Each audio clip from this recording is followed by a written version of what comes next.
আমার কোনো শোক নেই, আমার কোনো বিষাদ নেই। হে কুরুবৃদ্ধগণ, আপনাদের নীরবতায় আমার কোনো ক্ষোভ নেই। পিতামহ ভীষ্ম, ক্ষমা করবেন, আপনাকে প্রণতি জানাবার স্থিরতা আজ নেই। আর কর্ণ, তোমার জন্য ঘৃণাও বড় বেশি মনে হয়।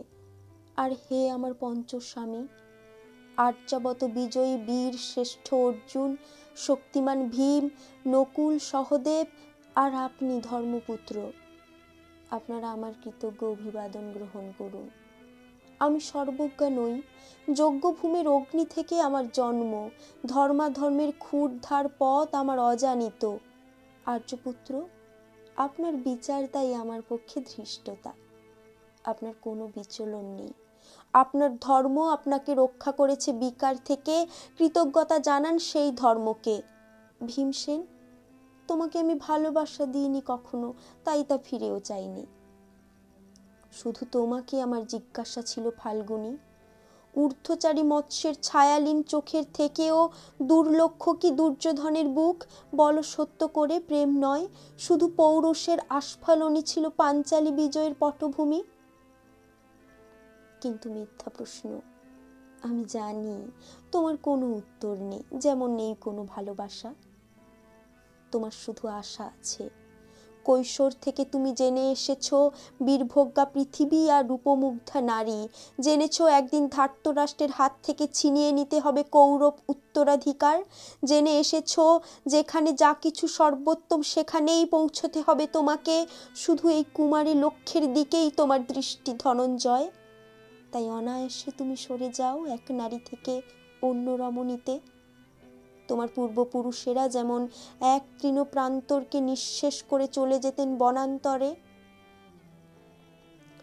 এই দুটো সভায় দাঁড়িয়ে আমাকে জানতে হলো, নারী শুধু কয়েক প্রহরের বিলাস সঙ্গিনী, মণিময় হার, শত সহস্র তরুণী দাসী, দান্ত মাতঙ্গ, গন্ধর্ব প্রেরিত অশ্বযুথ, আর আমি পাণ্ডুপুত্র বধূ, এক পঙ্ক্তিতে দাঁড়িয়ে আমরা অপেক্ষায়।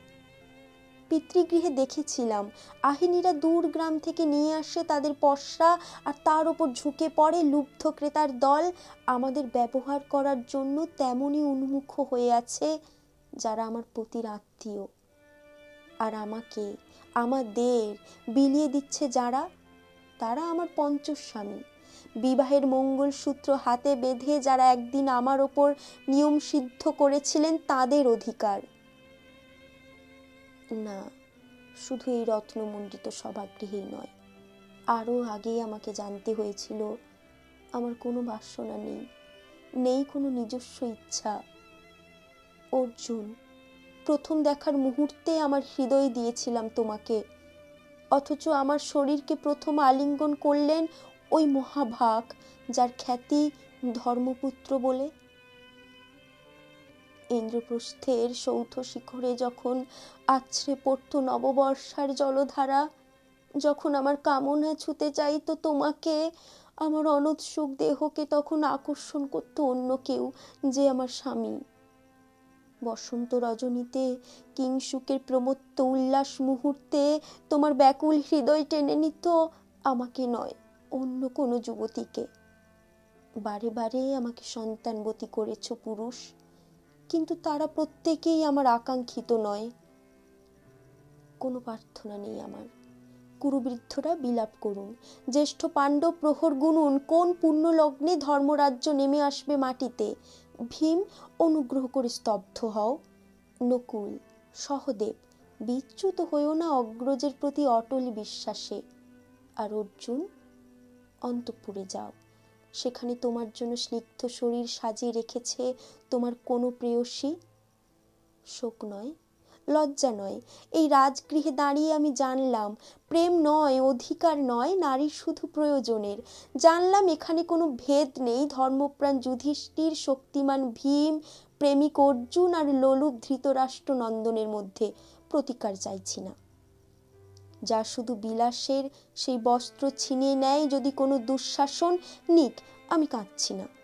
চারপাশে ভাসানের ডিঙায় পশুদের উদ্দাম নাচের ভঙ্গি আমি দেখছি না। চারপাশে ক্লীবদের অক্ষম বিলাপ আমি শুনছি না।